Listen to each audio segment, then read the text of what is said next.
Wesley, where are you now? You're quite late, aren't you? While Wesley and I were on our way to our new home, his mother suddenly called his mobile. Wesley, who was driving, asked me to handle the speakerphone and responded, "Late? What do you mean? I'm already in front of the apartment." Huh? Wesley and I were surprised at the same time. I hurried and left because I'm taking the biggest room, so Anna, make sure you don't put anything in there without permission. I never thought I would get here first. The movers are waiting too, so hurry up and come unlock the door. Unlock? Mom, where are you right now? I'm in front of your new home, the high-rise apartment near the station. His mother told Wesley the name of the nearest station. The apartment was a suburban one recommended by his mother, and she had left a brochure. We're heading to a different apartment in the opposite direction. Huh? His mother exclaimed in surprise. I, Anna, am in charge of product planning in New York. I was very happy to join the company I had dreamed of since I was a student. And last year, I was assigned to the planning department, which I had always hoped for since I joined as a new employee. This made me even more committed to my work. Right after being assigned to the planning department, I ended up in the same group as Wesley, who is 2 years my senior. Wesley and I had similar work views, and we often went out for drinks after work and passionately discussed our ideas. One evening after work, while we were drinking together, Wesley, who usually doesn't talk much about himself, opened up about his past. Actually, my parents divorced when I was a child, and since then, my mother has been raising me on her own. It was the first time I heard about Wesley's past, and I listened intently. My mother worked and managed to send me to college. I really can't thank her enough. Wesley not only works hard but also shows gratitude to his mother by treating her to meals or trips whenever he gets a bonus, in addition to celebrating her birthday and Mother's Day. Gradually, my feelings for Wesley grew beyond just being colleagues because of how he values his family. I had been suppressing my feelings, worrying they might affect my work, but when I learned Wesley was going to be transferred, I decided it was time to express them. Wesley, I'm going to tell you the truth. I like you. I want us to be together. When I confessed, Wesley responded with a surprised expression. This is troubling. I was planning to confess myself. I've been interested in you, Anna, for a long time. Our feelings reciprocated. We started dating as a couple. And even after Wesley transferred to a different department, we continued to go out every weekend. About a month after we started dating, Wesley made a suggestion. My mother wants to meet you, Anna. Would you like to come over to my parents' house sometime? When Wesley told his mother about our relationship, she expressed a keen desire to meet me. It seemed Wesley had a habit of introducing every new girlfriend to his mother. When we visited Wesley's family home on the weekend, his mother warmly welcomed us. You must be Anna. Wesley has told me about you. I'm so glad you could come. As his mother eagerly asked about how we met and our jobs, I began to relax during our conversation. Wesley seemed to enjoy watching us talk. However, when Wesley went to the bathroom, something unexpected happened. You are not really suitable for marriage, his mother suddenly said in a cold voice. What? Shocked by her abrupt statement, I was visibly disturbed, but she continued without a smile. From what I've been hearing, it seems like you really enjoy your work. Work is the most important thing to you, right? I think marrying someone like that won't make Wesley happy. Thinking about a future marriage with Wesley, I was shaken by her words and responded defensively. Wait a minute. It's true that I really enjoy my work and I find it fulfilling. But if I get married, I intend to devote myself to my family. His mother replied without listening. It doesn't matter what you say. Wesley is kind, capable, and a perfect son. You, an ordinary person, are no match for him. That's not fair. If you really want to get married, you should break up with Wesley sooner. Clinging to a meaningless future will only leave you behind.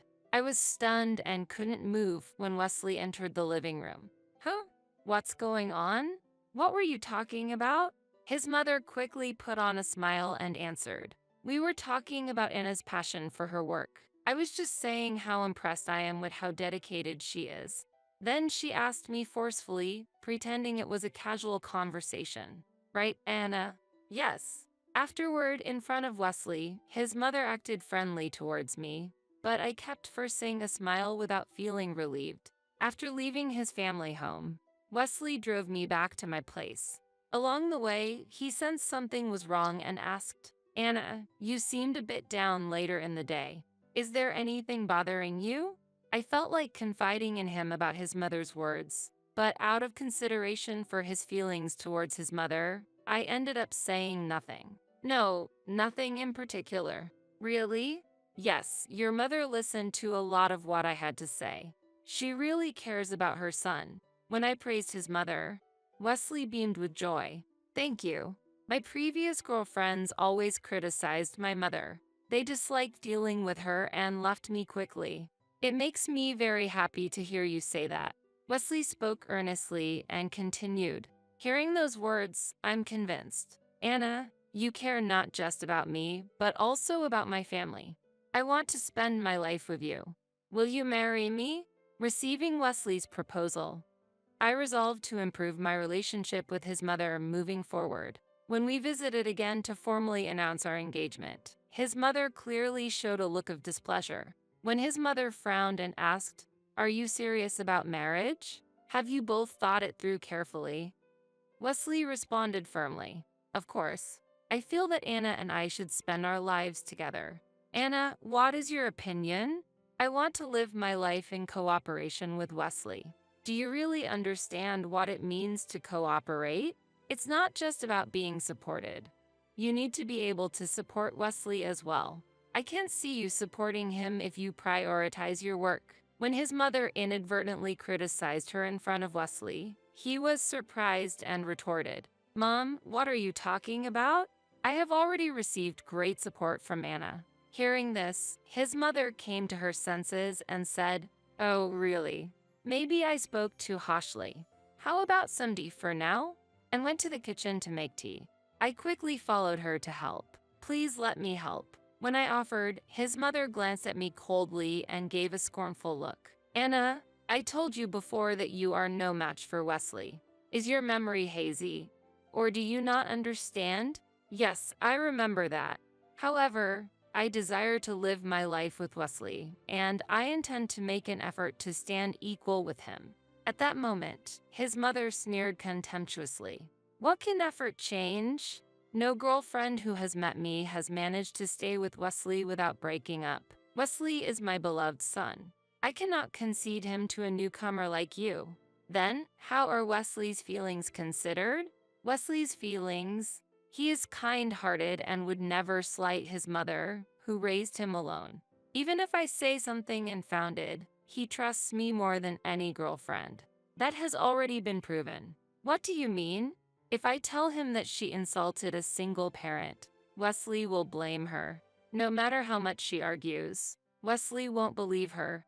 And that's always how it ends, with the girlfriends growing tired and leaving. I was shocked by his mother's words. It wasn't the relationships with the mother-in-law that drove Wesley's past girlfriends away. It was his mother herself scheming their separations. My anger towards his mother, who misunderstood Wesley and exploited his goodness, only grew. Just because she raised Wesley alone doesn't mean she has the right to keep him by her side at the expense of his happiness. Hearing this conversation, I've decided once again that I will never leave Wesley. I will tell him the truth, and together we will start a new life. My resolve only made his mother laugh scornfully. Tell him the truth? Such attempts are futile. In the end, Wesley will always believe me. You'll leave him branded as a liar and a mean wife. Then his mother smugly declared to me, If you so desire to marry him, go ahead. But even if you do marry, Wesley will never go against my advice, so you will always be second best, she calmly stated. Afterwards, she brought the tea to the living room as if nothing had happened and started conversing amiably with Wesley. While I listened absently to their conversation, I contemplated my situation. Noticing my distress, Wesley's mother interrupted with an overly kind tone. Anna, didn't you like the tea I made? Or, is something wrong with your health? No, there's no problem, I replied curtly. Really? But you seem distracted. Is our conversation boring? She pressed further. Her words gave the impression that I was being rude and bored at my in-laws, adding to my discomfort. Staying there became unbearable for me. I apologize, but I'm not feeling well, so I will take my leave for today. With that, I hurriedly left the house. Wesley saw this and rushed after me. Anna, wait, I'll drive you home. Unable to hold it in any longer, I decided to open up to Wesley about the burdens on my heart during the ride home. I told him about his mother's opposition to our marriage when he was not around, how harshly she treated me, and the fact that his past girlfriends had been similarly forced to break up by her. But I always believed that my mother only wished for my happiness. Wesley said, bewildered. Wesley, you are being deceived. Your mother just wants to keep you all to herself, I asserted firmly. Wesley was speechless at the revelation. Can you give me some time? Please bear with my mother for a while. Understood. But no matter what happens, I am determined to be with you. I reaffirmed my decision. My words might have been too strong, but I made sure to convey what needed to be said. Now, it was up to Wesley to make all the decisions. After sharing the painful truth about his mother, an awkward silence followed. But we quietly planned our new life together. Noticing our slightly unnatural behavior, his mother approached Wesley and started speaking gently. Wesley, starting a new life can be expensive. How about we skip the wedding ceremony and just have a small dinner party with us? Yeah, that sounds good. Let's do that. With Wesley's agreement, his mother looked at me smugly and said, also, I think a high-rise apartment would be suitable for your new home. This new building here is convenient, close to the station and supermarkets. Saying this, she deliberately left a brochure for a suburban high-rise apartment. Despite her frequent interjections afterward, I suppressed my emotions and ignored her words, continuing to prepare for our new life. Then, on moving day, as we were leaving the old apartment where I had lived during my single days and heading to our new home, Wesley's mobile rang with a call from his mother. While driving, Wesley asked me to switch to speakerphone and answered. Wesley, where are you now? You're quite late, aren't you? Late? What do you mean? I'm already in front of the apartment. Huh? Wesley and I were surprised at the same time. I hurried and left because I'm taking the biggest room, so Anna, make sure you don't put anything in there without permission. I never thought I would get here first. The movers are waiting too, so hurry up and come unlock the door. Unlock? Mom, where are you right now? I'm in front of your new home, the high-rise apartment near the station. His mother told Wesley the name of the nearest station. The apartment was a suburban one recommended by his mother, and she had left a brochure. We are heading to a different apartment. Huh? The mother-in-law voiced her surprise. The new home we chose is an apartment in the city center. Yes, it's expensive, but it's very close to work and makes commuting easier. That's why we decided to save money by having a simple, budget-friendly celebration instead of a lavish wedding. Wait a minute. Why would you choose such a place? The city center is crowded, and I think it's very difficult to live in for everyday life, the mother-in-law asked back. Wesley parked the car in a safe spot and, holding his mobile, said, because we don't plan to live with you, Mom. His mother was clearly shaken by Wesley's calm reply and was at a loss for words. Since the beginning of our moving preparations, we had suspected that the mother-in-law might suddenly pack her bags and intend to move into our new home and announced. However, we had not imagined that she would actually show up on moving day. Wesley, what are you talking about? I raised you all by myself. Are you going to leave me alone now? She confronted him. Raised all by yourself? Wesley questioned back. Yes, exactly. After divorcing your irresponsible father, I worked from morning till night while you were still young so that you could go to college. You know the hardship I went through. The mother-in-law argued. Hearing this, Wesley calmly counted, I won't be deceived anymore. I checked directly with Dad and finally learned the truth. After telling Wesley about the lies his mother had told to break up him and his girlfriends, Wesley had visited his father, who had been living separately since the divorce, to obtain solid evidence. There, Wesley learned from his father that the real reason for the divorce was his mother's infidelity and that his father had been sending child support directly to Wesley out of love for his child. Hearing this, Wesley's gratitude towards his mother crumbled. Dad said he sent enough child support so that you wouldn't have to work full-time and I wouldn't feel alone as a kid, yet you were out early every morning and came back late at night, right? Wesley pointed out. The mother-in-law began to make excuses in a low voice over the phone. That was to make up for any shortfall in tuition fees. Still lying? I visited the company you worked for. They told me you always left on time. Wesley confronted her with this fact. How can you remember something from so long ago? Are you sure you're not mistaken?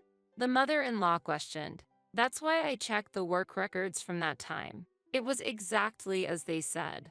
Moreover, your former colleagues told me they often saw you going out with various men on your days off.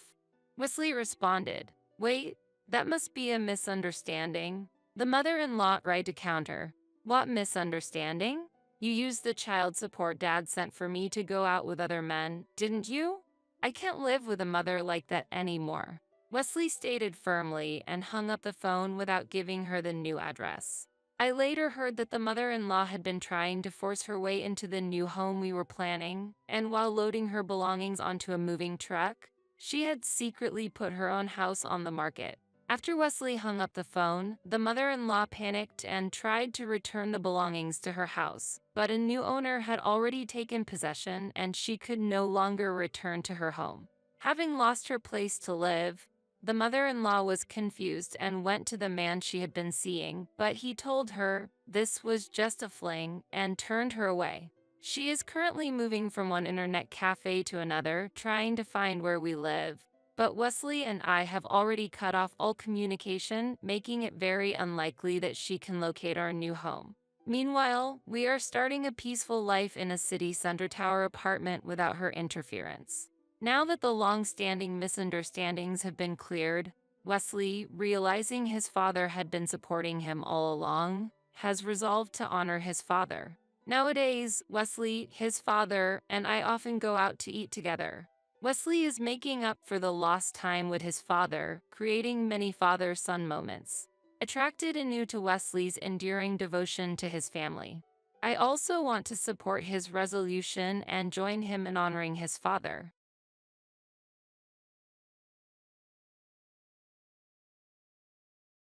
How dare you live in luxury on my son's fortune, you mere daughter-in-law?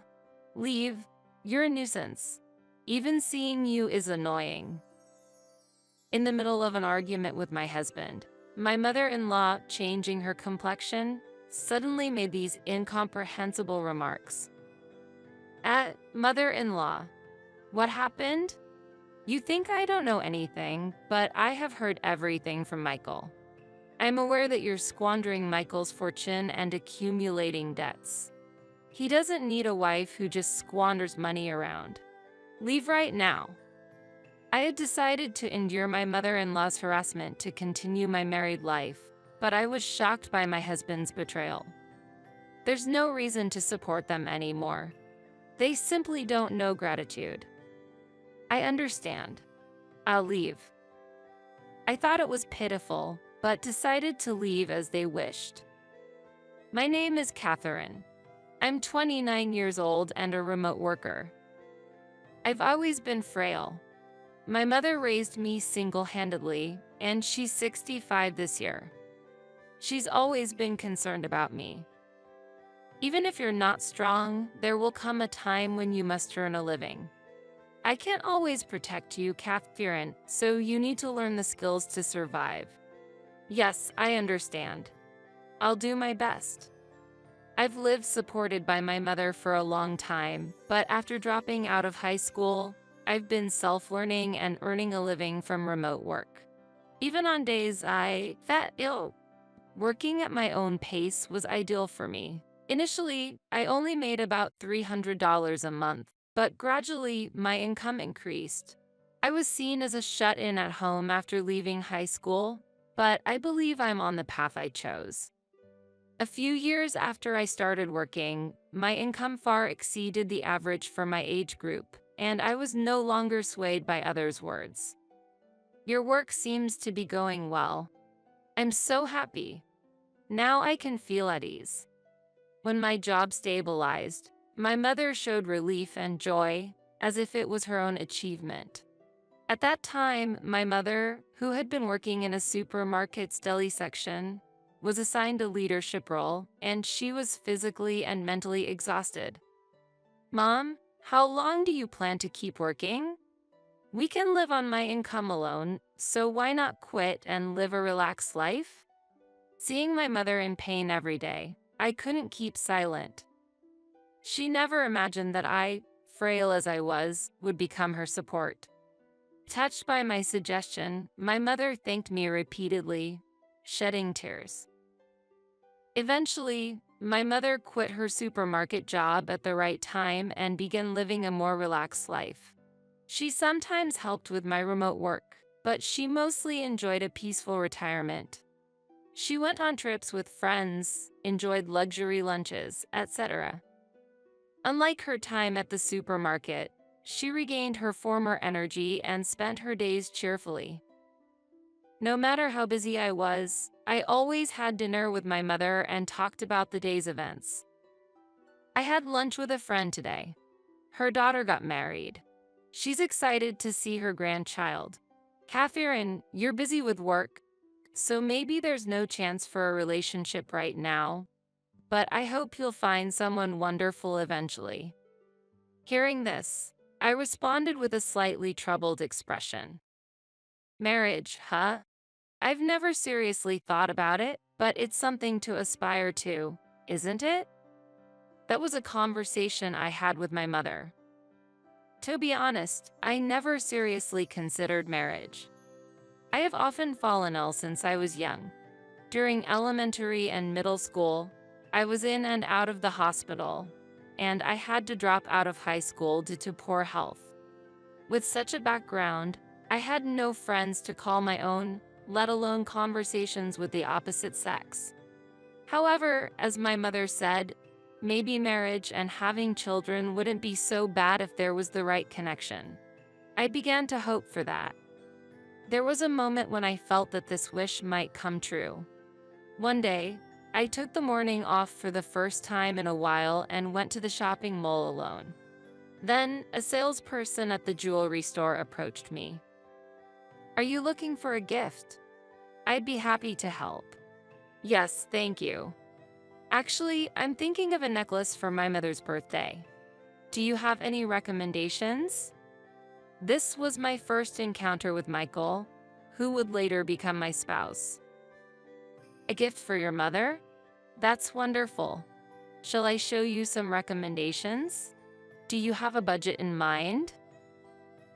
"I haven't set a specific budget. If I find something appropriate, I plan to buy it. Please show me your recommended jewelry." When I visited the jewelry store for my mother's birthday, I unexpectedly hit it off with Michael. We chatted while looking at products, and somehow ended up exchanging contact information. It was an unusual development for an employee and a customer, but we were naturally drawn to each other. Of course, I chose a very expensive item recommended by Michael for my mother's birthday. But what was more captivating was the exhilarating encounter with Michael. After that, we kept in touch amid our busy lives and occasionally went on dates. We quickly started a relationship, and things progressed smoothly until we eventually started discussing marriage. My mother seemed to sense that I had a new partner, and when I told her, "Mom, I'm thinking of marrying someone," she was delighted, not surprised. "I thought you've been looking more lively lately. So you've got a boyfriend. It's wonderful that you're thinking of marriage. I'd love to meet him." For me, nearing 30, the idea of marrying in my 20s was like a dream, something I hadn't even considered until recently. My mother seemed to feel the same. Later, when I introduced Michael to my mother, we learned that he too was raised in a single-mother household. I will definitely make Catherine happy. Please allow me to marry her. Receiving such a confident greeting, both my mother and I couldn't hide our smiles. For my mother, my marriage was unexpected, but she was happy that I had brought someone trustworthy. Our dating period wasn't very long, but it was about destiny and timing. My mother understood that well and was genuinely happy for our marriage. After that, I went to greet Michael's family. Little did I know that this would greatly change my life. Michael, like me, lived at his mother's house. When I arrived at Michael's house, located in a quiet residential area, his mother looked at me up and down and said, "I heard Michael wanted to get married, so I wondered what kind of person you'd be, but you're quite plain." I was expecting someone flashy and assertive, so it's a surprise. Mom, that's a bit much. It's rude to say that to Catherine, whom you're meeting for the first time. My first impression of my mother-in-law was the worst. I couldn't understand what she was thinking, and her eyes, laughing creepily while looking at me, were extremely uncomfortable. It seemed like Michael was trying to stand up for me, but he also appeared to be careful not to upset his mother. "Nice to meet you. I'm Catherine. I've been dating Michael with the prospect of marriage in mind." "Oh, I've already heard about that from Michael. Your name, age, job, and even the fact that you come from a single mother family." She interrupted me and looked at me with sarcasm. An unpleasant person. That description fit her perfectly. Then she said this: "I have no objections to the marriage, but Michael and I plan to live together. Also, we're considering buying a new apartment. Once you both get married, let's live there, all three of us. If you can't accept this, then maybe marriage is out of the question." I hadn't heard about this. It seemed Michael and his mother had planned this all along, choosing a residence for the three of us to live in after marriage. They handed me a brochure for the apartment they planned to buy. It was a very luxurious 4-rooms high-rise condo. "This is an incredibly luxurious condo. So the three of us will live here in this high-rise condo." "Yeah, didn't I mention it? I can't be separated from Mom even after marriage. I worry about her. So if you decide to marry me, living with my mom is unavoidable. You understand, right?" I felt uneasy seeing Michael's expression at that time, but my mind was in turmoil, and I couldn't think straight. Afterwards, Michael was as kind as ever to me. I found myself believing in his kindness. In hindsight, I should have said, "I need some time to think," but when I returned home, my mother was so happy about my marriage that I couldn't bring myself to delay the conversation. As a result, the marriage life planned by Michael and his mother began. Fortunately, the new high-rise condo was very close to my mother's house. If there were any problems, I could quickly visit my mother and she could come to my apartment. There was that advantage.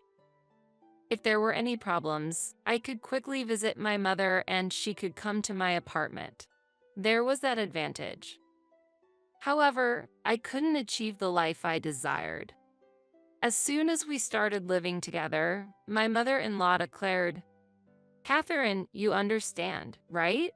From now on, you'll be taking care of my daily needs. Cleaning, laundry, and of course, preparing meals perfectly. I'm counting on you." I expected to be entrusted with everything, but my mother-in-law began to behave abnormally, monitoring my every move. I was forbidden to contact my mother, and she was not allowed to visit our house. The most shocking thing was that I had to bear all the household expenses. Do you realize who you have to thank for living in this luxurious apartment? From now on, never forget your gratitude to us. What? What did you just say? My mother-in-law seemed to have no recognition of the fact that I was supporting the household, believing that her son was the provider. You might be satisfied with the small amount of money you earn on your computer, but for us, that's worthless.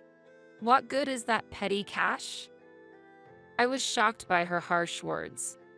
Realizing she didn't understand the actual financial situation, I thought about showing her the household accounts, but decided to talk to my husband first.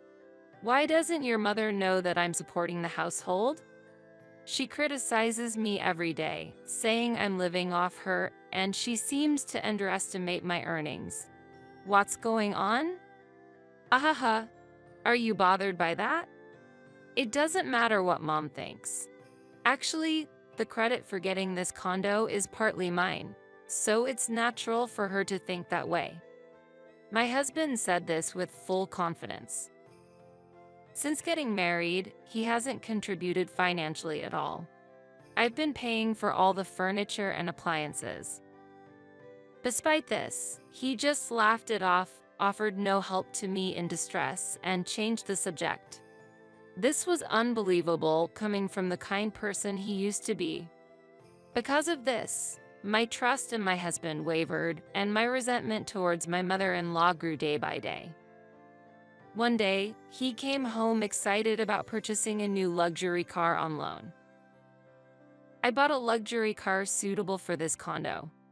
It's on loan, but it's better than a compact car, right? Cool, isn't it? Since moving to the condo, my husband's lifestyle completely changed.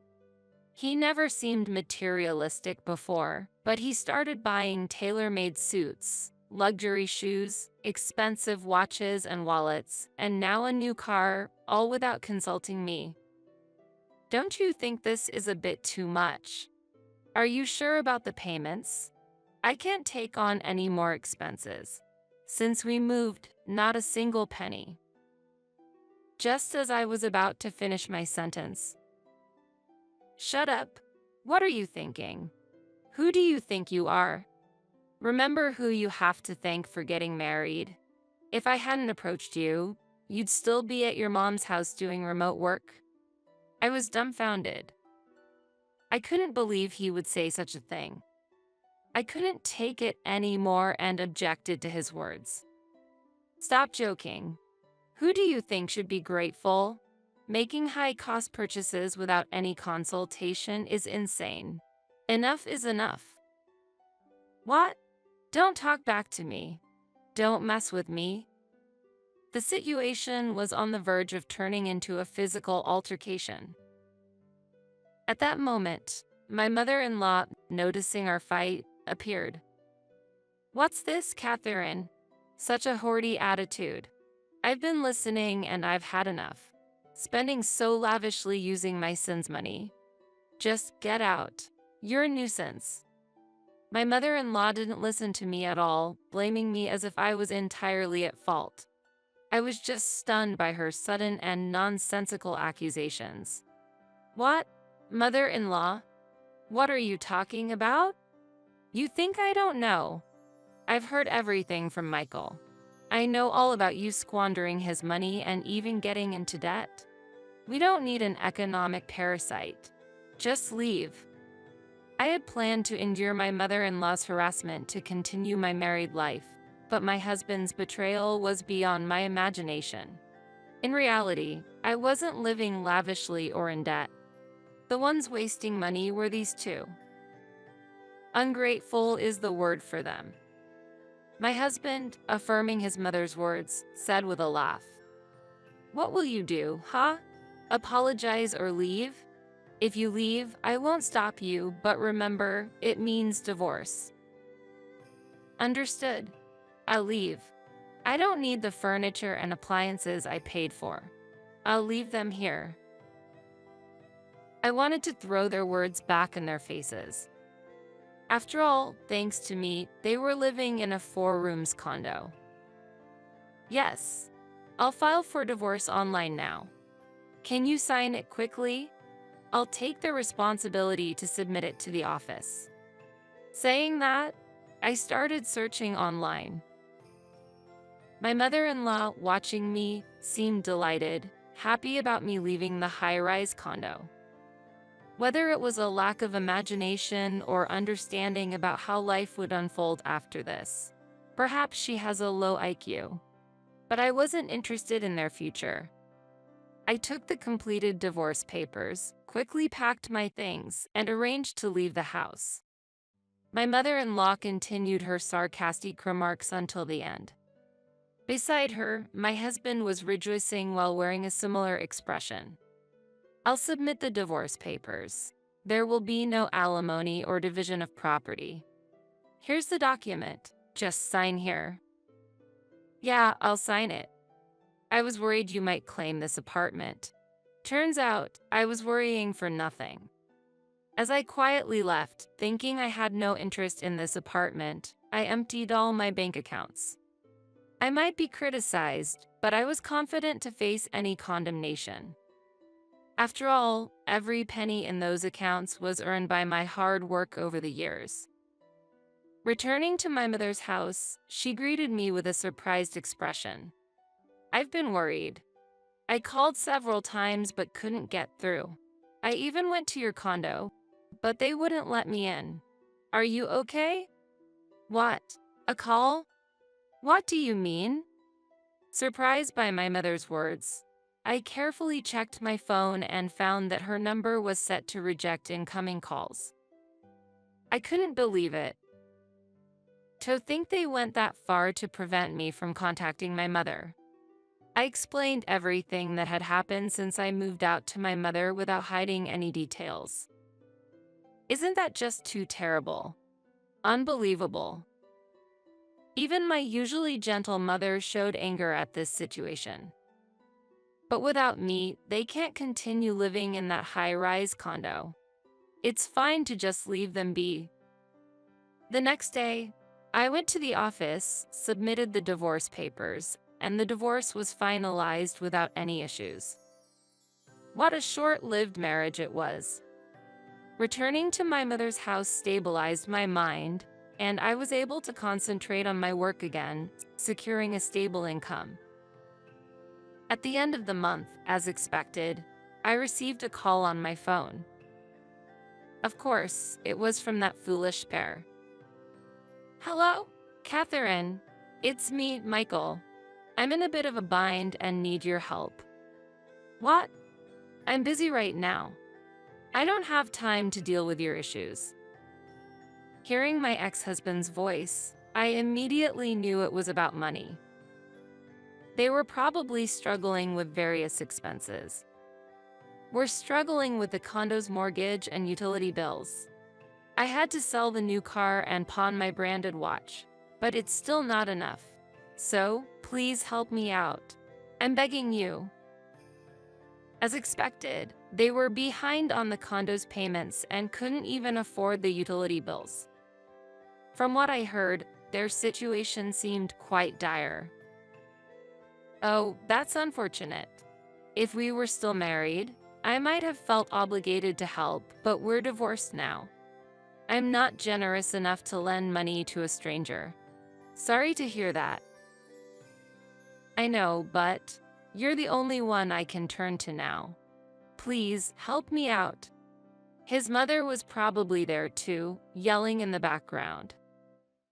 Turn to someone? Isn't she right behind you? You can ask your dear mother for help. As I said this, my mother-in-law, unable to hold back, took the phone. What's with you, Catherine? Being so cold?